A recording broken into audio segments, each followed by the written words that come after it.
Please subscribe my channel AK Dental Surgery Bahawalpur. Thanks. अस्सलाम वालेकुम जी viewers, कैसे हैं आप? ठीक हैं, खैरियत से हैं?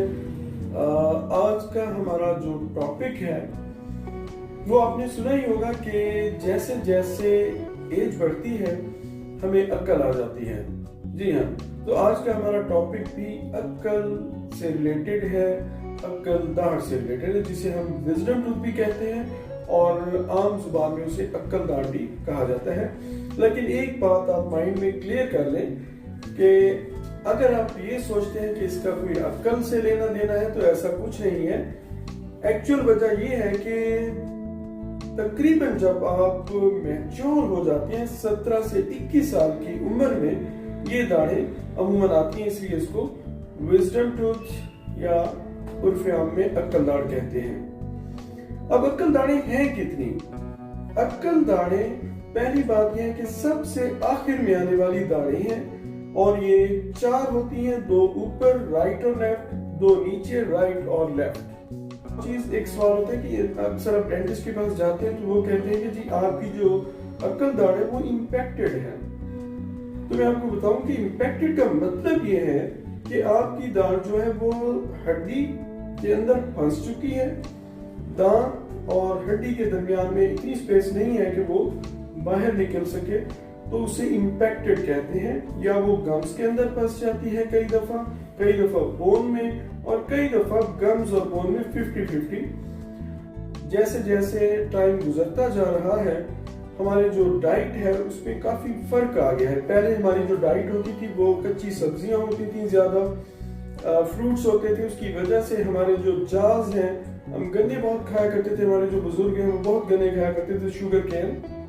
तो उनके जो जबड़े हैं ना वो बहुत अच्छे डेवलप्ड जबड़े होते थे, जिसकी वजह से दांतों को टोटल स्पेस सही रूम मिलता था, जिसकी वजह से आज तक अगर आप थोड़ा बहुत पीछे चले जाए हमारे बुजुर्गों में तो विजडम टूथ का कोई पता ही नहीं होता था, वो भी नॉर्मल दाढ़ों की तरह आ जाती थी। लेकिन जैसे जैसे टाइम गुजरता जा रहा है आजकल आप ये देख लें कि हमारे पास बहुत ज्यादा जो यंग जनरेशन है वो अक्ल दाढ़ के इशू के साथ आती है। उसकी वजह यह है कि दाढ़ें वही 32 है, लेकिन जो हमारे जाज हैं वो उस साइज के नहीं है जो पुराने जमाने के लोगों के थे। उसकी वजह हमारी डाइट है। हमारी डाइट में कच्ची सब्जियां, फ्रूट्स और जो हार्ड मतलब चीजें थी वो बहुत कम हो गई, हम सॉफ्ट डाइट पे ज्यादा आ गए। तो ये वजह है, ज्यादातर हमें अक्ल दाढ़ का पता चलता है जी पेन के। जरूरी नहीं है कि 4 अक्ल दाढ़ें हैं, कई दफा 2 आती हैं, कई दफा 3 आती हैं। इवन कुछ लोगों में चारों की चारों अक्ल दाढ़ें भी मिस होती हैं। इसके बाद किन सूरत में हमें अलर्ट हो जाना चाहिए कि विजडम टूथ में क्या क्या ऐसे सिम्टम्स हैं, वो अगर आ रही हो तो हमें फौरन डॉक्टर के पास जाना चाहिए। तो उसमें सबसे पहले है कि आपको शदीद किस्म का आपके एंड ऑफ जा में शदीद किस्म का अगर पेन हो रहा है, स्वेलिंग हो रही है, और अगर आपको जा स्टिफनेस है तो आपने फौरी डेंटिस्ट को विजिट करना है। और डेंटिस्ट जो है वो आपका एक एक्सरे करेगा और एक टोटल एग्जामिन करेगा कि ये जो आपकी अक्ल दाढ़ है इसका रहना आपके लिए फायदेमंद है या इसका रहना आपके लिए नुकसानदेह है। तब वो आपको बताएगा कि या तो हमें इसे निकालना पड़ेगा या इसके ये मेजर्स आप ओरल हाइजीन के रखेंगे, इसकी अच्छे तरीके से सफाई रखेंगे तो इसको बचाया भी जा सकता है। अब दूसरा सवाल ये पैदा होता है कि क्या सारी अक्ल दाढ़ें निकलवानी पड़ती हैं? नहीं, अक्ल दाढ़ भी हमारी एक रेगुलर दाढ़ है जो कि चबाने में इस्तेमाल होती है। अगर ये सही तरीके से निकल आए, अगर इसको सही जगह मिल गई है और ये बड़े आराम से नॉर्मल दाढ़ों की तरह अपनी जगह पे आ गई है तो ये हमारे चबाने में काम आएगी। लेकिन अगर किसी भी वजह से, उसमें ज्यादातर यही वजह होती है कि इसके जो दाढ़ है स्पेस कम रह जाती है पीछे हड्डी में, और जो हमारी दूसरी दाढ़ है 7 नंबर पे उनकी स्पेस कम होती है, जिसकी वजह से ये इम्पैक्ट हो। डेंटिस्ट जो है वो आपका एक एक्सरे करेगा और एक टोटल एग्जामिन करेगा कि ये जो आपकी अक्ल दाढ़ है इसका रहना आपके लिए फायदेमंद है या इसका रहना आपके लिए नुकसानदेह है।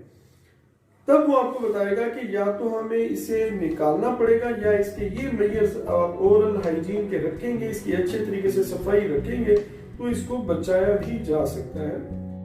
इन लास्ट में आपको बताना चाहूंगा कि विजडम टूथ की वजह से क्या क्या मसाइल या कॉम्प्लिकेशंस हो सकती हैं। नंबर 1, इन्फेक्शन हो सकती है। अगर वहां पे खुराक फंस रही है, रिटेंशन एरिया बन गया है, अगर अक्कलदाढ़ टेढ़ी आ रही है, उसकी वजह से गम्स में फूड पार्टिकल स्टे करेंगे और अच्छी बड़ी इन्फेक्शन हो जाती है, जिसको हम पेरिकोनाइटिस कहते हैं।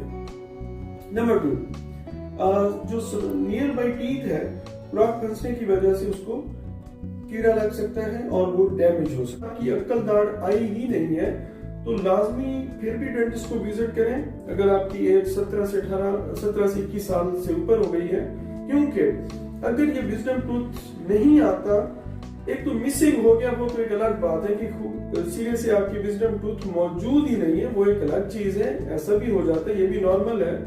जरूरी नहीं है कि 4 अक्कलदाढ़ें हैं, कई दफा 2 आती हैं, कई दफा 3 आती हैं। इवन कुछ लोगों में चारों की चारों अक्कलदाढ़ें भी मिस होती हैं।